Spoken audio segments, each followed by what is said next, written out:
Baik, bismillahirrahmanirrahim.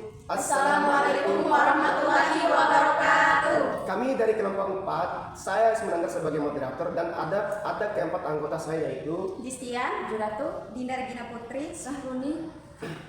Melalui video ini kami ingin menjelaskan tentang bakteri E. coli untuk memenuhi tugas UAS dari Ayahanda Muhammad Eka Hidayatullah MSI. Dan untuk mempersingkat waktu, langsung saja kita masuk ke pembahasannya. Baik, adapun pengertian dan klasifikasi dari bakteri E. coli. Yang pertama kita masuk ke pembahasannya, yaitu pengertiannya. Escherichia coli atau biasa disebut E. coli adalah bakteri berbentuk batang atau basil yang hidup di dalam usus manusia dan usus hewan berdarah panas. Sebagian besar strain E. coli tidak berbahaya dan bahkan memiliki manfaat untuk membantu proses pencernaan.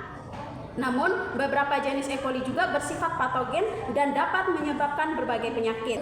Adapun ciri-ciri dan struktur bakteri E. coli, yang pertama berbentuk batang atau basi, yang kedua bersifat gram negatif, yang ketiga tidak membentuk spora, yang keempat dapat bergerak dengan flagela, yang kelima hidup secara anaerob atau fakultatif dengan atau tanpa oksigen. Kemudian struktur sel E. coli. Yang pertama dinding sel, yaitu melindungi dan memberi bentuk. Yang kedua membran plasma, yaitu mengatur keluar masuk zat. Kemudian yang ketiga sitoplasma, tempat reaksi metabolisme. Kemudian ribosom, sintesis protein. Kemudian nukleoid atau DNA, yaitu materi genetik. Kemudian flagela, alat gerak. Kemudian pili atau fimbriae, yaitu membantu menempel pada inang. Habitat dan cara perkembangbiakan. Hidup normal di usus besar manusia ditemukan pada air tercemar, makanan yang tidak higienis, feses manusia dan hewan. E. coli sering digunakan sebagai indikator pencemaran air oleh kotoran. Dan adapun perkembangbiakan, yaitu berkembang biak secara pembelahan biner. Dalam kondisi ideal, E. coli dapat membelah diri setiap 20 menit.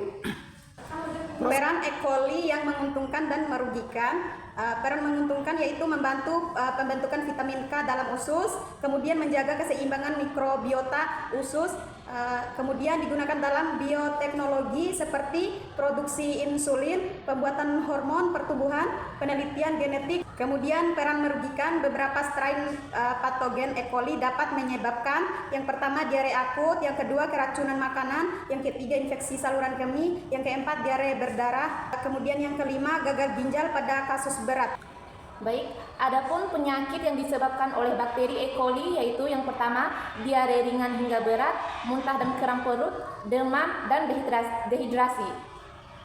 Adapun cara penularannya yaitu melalui makanan atau minuman yang terkontaminasi, air yang tercemar, tangan yang tidak bersih, dan makan makanan yang mentah atau setengah matang.